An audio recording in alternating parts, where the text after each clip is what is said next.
Pernah gak sih kalian merasa internet tidak lagi seperti dulu? Terasa kosong tapi penuh, seperti ada sesuatu yang disembunyikan dari kita.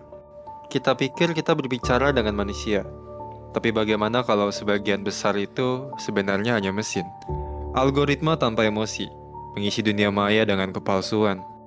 Inilah Dead Internet Theory, sebuah gagasan yang mengerikan tentang internet yang sudah kita kenal terasa sudah mati. Malam ini, kita akan membahas teori ini. Kebenaran atau hanya paranoia manusia sebenarnya nih. Duduklah, dengarkan, dan bersiaplah untuk mempertanyakan realitas dunia digital kita. Jadi begini, teori ini pertama kali populer di forum-forum online seperti Reddit dan juga 4chan, mungkin sekitaran tahun 2018. Orang-orang mulai curiga karena merasa ada sesuatu yang aneh dengan dunia maya.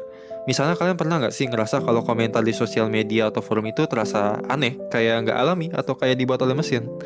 Oh iya pernah sih bang. Makanya meskipun banyak ini ya konten dan juga Heeh. komentar di internet, tapi ya saya kadang merasa kayak ini kok aneh dan tetap merasa sepi aja gitu. Iya makanya bang, kayak sebenarnya mungkin ada dugaan kalau sebagian besar website populer yang sering kita kunjungi malah diisi oleh banyak bot. Misalnya juga ada artikel-artikel yang sangat mirip nih Hmm, antara satu web dengan web yang lain. Banyaknya video yang mirip juga yang munculan di YouTube. Hampir terasa seperti copy paste ide aja sebenarnya, atau mungkin ada interaksi komentar-komentar yang terkesan palsu. Kan kadang kita juga sering menemukan kalau di iya komentar iya. YouTube, salah satu contohnya ada kayak orang bilang, ah ini bot nih gitu kan. Oh iya, bener-bener. Nah iya kan, bahkan buruknya dulu bot-bot ini dijadikan sebagai alat menggiring opini. Wah iya ya. Nah makanya di sini tuh muncul kekhawatiran bahwa kita hidup di dalam semacam ilusi internet yang seharusnya Hmm, menjadi ruang bagi kita untuk berbagi ide dan juga kreativitas, kini malah dikuasai oleh mesin. malah melanggar daripada tujuan dibentuknya internet pada awalnya ya.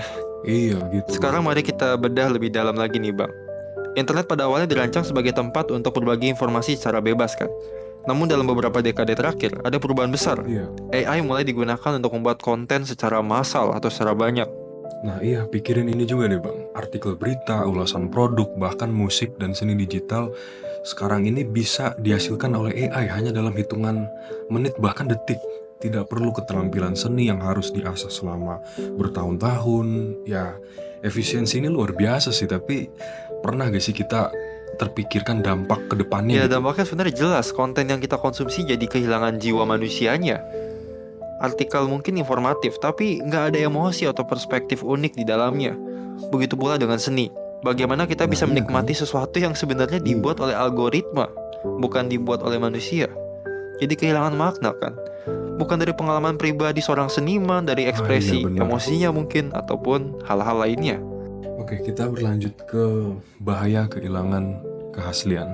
Jika internet terus didominasi AI, kita sebagai manusia bisa kehilangan kemampuan untuk berpikir kritis. Kita jadi terlalu percaya pada apa yang kita baca atau lihat tanpa mempertanyakan keasliannya. Itu dia tuh bang, misalnya dengan teknologi deepfake. AI bisa menciptakan video atau suara yang menyerupai seorang dengan sangat meyakinkan. Bayangkan dampaknya pada dunia politik atau keamanan. Informasi palsu bisa menyebar dengan cepat tanpa bisa dibedakan dari yang asli kan? Nah, disinilah kita masuk ke pertanyaan yang lebih filosofis nih, Bang. Apa artinya jadi manusia di era digital ini? Kalau Iya ya. semua hal dari konten sampai interaksi sosial bisa dibuat oleh mesin, di mana letak nilai unik kita sebagai manusia, Bang? Di Iya betul mana? juga. Tapi jangan lupa nih, manusia itu sebenarnya kan adalah makhluk yang berperasaan, punya empati dan bisa memahami kompleksitas dari kehidupan. Kalau kita membiarkan AI mengambil alih terlalu banyak aspek tersebut, kita bisa kehilangan esensi-esensi tadi. Kemanusiaan kita justru nantinya bisa dipertanyakan. Wah, iya sih, setuju banget sih. Tapi di sisi lain, Bang, kita nggak bisa menolak kemajuan teknologi sih. Seperti yang sering dibilang orang, kita bisa membenci masa depan, tapi kita nggak bisa lari darinya. Iya benar banget sih bang. Jadi pertanyaannya bukan apakah kita harus melawan AI atau menghambat AI atau memusuhi AI, tapi lebih ke bagaimana kita bisa hidup ke depannya, berdampingan atau menguasai teknologi itu tanpa kehilangan identitas kita sebagai manusia. Nah, setuju banget tuh Bang. Mungkin ini saatnya kita belajar lebih banyak lagi tentang etika teknologi. Bagaimana AI bisa diatur supaya tetap berpihak kepada Iya. manusia, bukan mengontrol manusia. Selain itu, kita harus memperkuat pendidikan yang mengajarkan berpikir kritis. Jangan telan mentah-mentah semua informasi yang ada di internet. Dan yang terakhir, jangan lupa untuk tetap menjaga interaksi yang manusiawi.